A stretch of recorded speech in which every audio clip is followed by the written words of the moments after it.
just out of uncomfortableness, not turn that way too much. Everybody ready? Yeah. Anybody not ready? Okay. Good morning. My name is Brad Smith. I'm the District Attorney of the Piedmont Judicial Circuit, which encompasses Barrow County, Jackson County, and Banks County.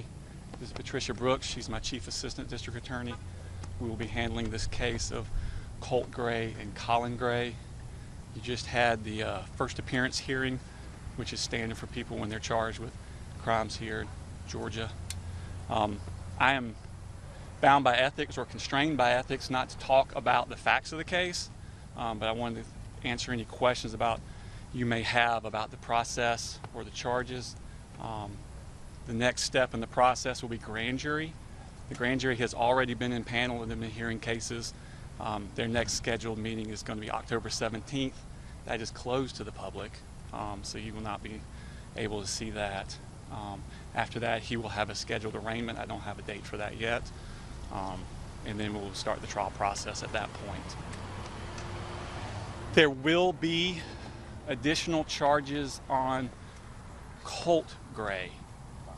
When he was taken into custody on Wednesday, we did not have the identities or the conditions of the other victims, so we were not able to charge on those offenses. So when the evidence comes in and they've been able a chance to heal physically, emotionally, and spiritually, we will get with them, and there will be additional charges that address the other victims in the case.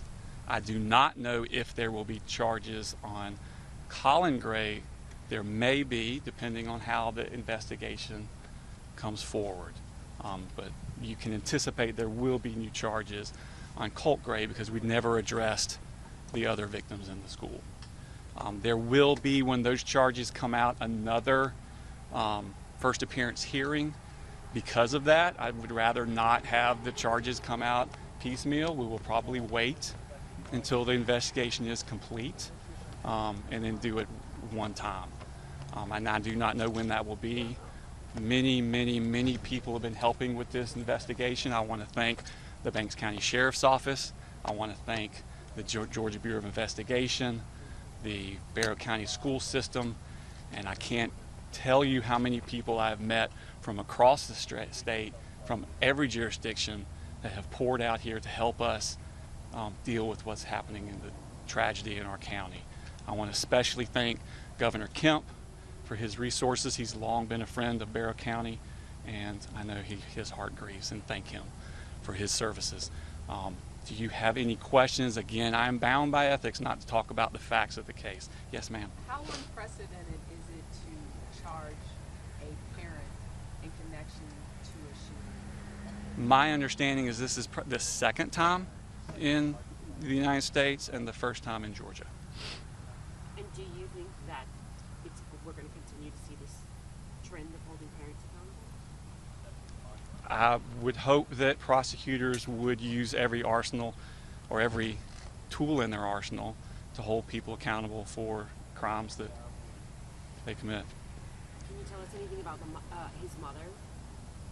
No, ma'am. She's cooperating with the investigation as far as you know, but no charges on the horizon for her? I have not spoken with her, but I believe she is cooperating this time. So my apologies if this has already been asked, but with Colin Gray, 2 counts of second-degree murder, is there a reason it's not removed? Yes, ma'am. Second-degree murder is different in Georgia than other states.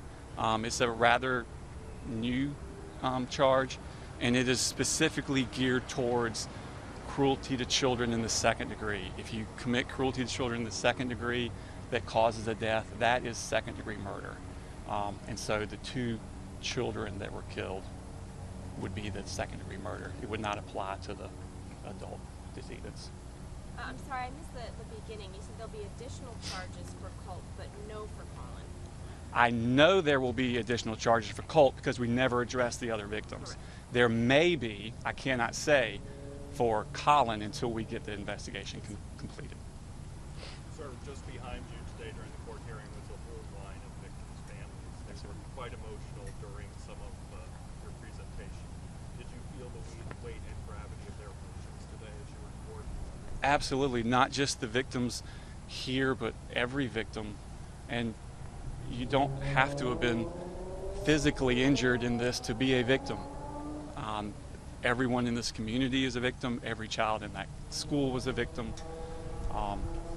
As you probably know more than me, that the crimes are continuing around our community, with people making threats and doing terrible things. And so, yeah, there's victims all over the place, and I feel the weight of all of that. Will you be asking for additional help because of this case? We've been assured by a lot of people that any help we need will be forthcoming. Excuse me, on the second-degree charges for Colin, those are tougher to prove.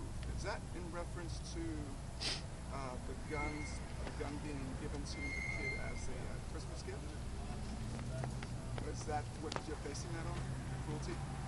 I can't go into the evidence that we're basing it on, but that will come out in further charging instruments. Can you speak to why he was hit with involuntary manslaughter as opposed to two additional murder charges? Involuntary manslaughter is doing the reckless conduct of endangering the health of people by not following a substantial and unjustifiable risk that causes the death. So that was all 4 of the victims were charged with the involuntary manslaughter. The additional charge of the cruelty, the murder in the second, was added for the children because that's based on cruelty to children. Mr. District Attorney? Yes, sir. How often does the grand jury meet in Barrow County, and when is the next time the grand jury is going to convene? The Met grand jury will be convening on October 17th, is that correct? Yes. Does the dad have any kind of lock boxes or a way to secure the victims at the house? So I can't talk about the facts of the case. Sir, I know that you met with some of the families of the victims Yes. after the meeting. Yes, sir. Can you describe how that meeting went, what they asked you, what you told them? I was explaining the criminal justice system. It's a very confusing animal for people, and I was explaining what they can expect to see, what they can expect to happen, resources they can reach out to if they need anything, those sorts of questions. What sort of questions did they have for you in the comments? Those kind of questions. What's next? What can they expect? Yes, sir. Sir, with the judge coming back in, taking death off the table for the 14-year-old, how did that discussion play out with the judge? The judge was simply reading the possible penalties that there exist for felony murder. So that's what he's talking in generalities. He knows nothing about the facts of this case. He's an impartial judge. He's just reading the generalities. And for felony murder, the death penalty is normally one of those. The Supreme Court of the United States a while ago has stated it's unconstitutional for anyone under the age of 18. So after the fact, we told him or reminded him that it was not an option for this case, and so he brought the child back out to tell him that. Sir, every case is important, undoubtedly, but how would you describe how monumental this is in terms of all the media attention in the eyes, in terms of your career? We have certainly tried extremely important, extremely difficult. I've been a prosecutor for 28 years. We've tried extremely difficult, extremely emotional.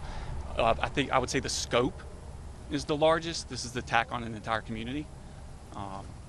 So I would say that, the scope. Is there a message was sent by Sergeant Father? My job is to prosecute people without fear, or affection, and that's what I'm going to do. I'm not trying to send a message.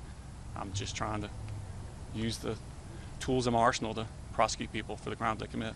Have you used these particular tools before?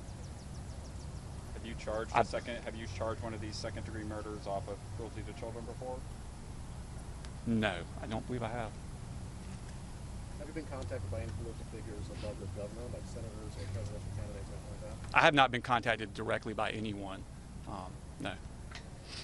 Also, can you repeat the timeline again for the court appearances? You said next is going to be the grand jury will convene. There will be another one of these hearings when the additional charges come. I can't tell you when that will be because I don't know when the charges will come out.